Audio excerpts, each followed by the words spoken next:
Hey everyone, in this video I'm going to show you how to do a single lace rib stitch. This is a Lacey stitch that provides a fabric that's very nice and airy. This is the right side and this is the wrong side, this small little swatch that I've knit up here. And I tried this pattern recently to try and design some fingerless mittens. As you can see here, I'm still working on this, but once I have a good pattern for it, I'll be sure to make a tutorial for this one. But as you can see, it looks really pretty for a project like that, but you could also just use it to make a scarf or even a shawl or an afghan. I think it's a very pretty stitch. I would put this at an intermediate to advanced beginner level. If you're someone who's absolutely comfortable with knitting and purling and want to start looking at knitting some type of lacy stitches, then I think this one is a good one because it's a very simple stitch in and of itself. So let me show you how it's done. Now the stitch is knit over a multiple of 4 stitches plus 1 when you're knitting it in the flat. So I have cast on 2, 4, 6, 8, 10. I'm going to cast on 3 more stitches to make it 13. I'm using the long tail cast on, and I have a link for that in my video description. If you're not familiar with that cast on, you can use any cast on you like. And I've also provided a link of the pattern itself in the video description. So 2, 4, 6, 8, 10, 12, 13. So that's a multiple of 4, the 12, and then I've added 1 stitch, 13. Now the very first row, it's only a 2-row repeat, and the first row is the right side, the second row is the wrong side.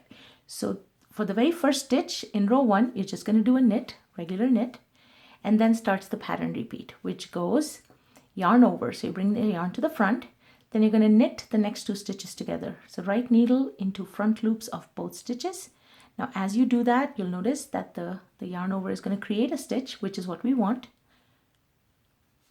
And you drop both stitches off. Then it's a purl 1 and a knit 1.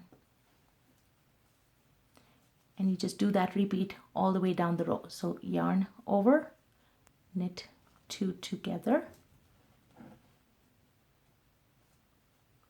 And the knitting 2 together can be a little bit tricky in the very first row, especially if you're somebody who casts on their stitches a little too tight. And then purl 1, knit 1. So might be helpful to cast on a little bit on the looser side. Knit 2 together, purl 1 and knit 1. That's the end of row 1. Then you're going to turn your work. Now I'm using double pointed needles here, but you don't need double pointed needles for knitting this stitch. All right, row 2. The very first stitch is just a purl 1, and then start your pattern repeat. You do a yarn over. So in this case, you're going to bring the yarn all the way around, okay? Then your next stitch is a purl 2 together. So same thing as knit 2, except you're purling, right needle through the front loops of both stitches, purl, and drop both stitches off. And then it's a knit 1, purl 1. And the only thing to really watch for in this is when you're doing that knit 1 off that previous yarn over stitch, and we'll come to that again in just a minute. So let's do the repeat again. Yarn over, purl 2 together, then knit 1. And this is the stitch that we had done the yarn over in the previous row. Sometimes with those stitches tend to fall off like that, and no worries if that happens, just pick it right back up. So knit 1 and purl 1.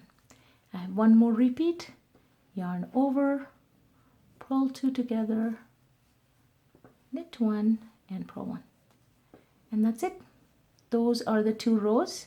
You're going to keep repeating, and after you've knitted for a little while, your work is going to start to look like this. As you can see, the right side has these nice little ridges.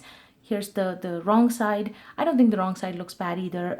To me, it looks very close to the Turkish stitch, and I've provided a video to that at the end, as well as in the description field if you're interested in learning more lacy stitches.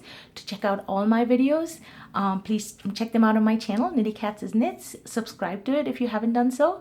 And if you like this video, click the like button. If you have any questions or comments, please leave them in the comments field and I'll do my best to answer them. Thank you for watching my videos and for supporting my channel, and happy knitting!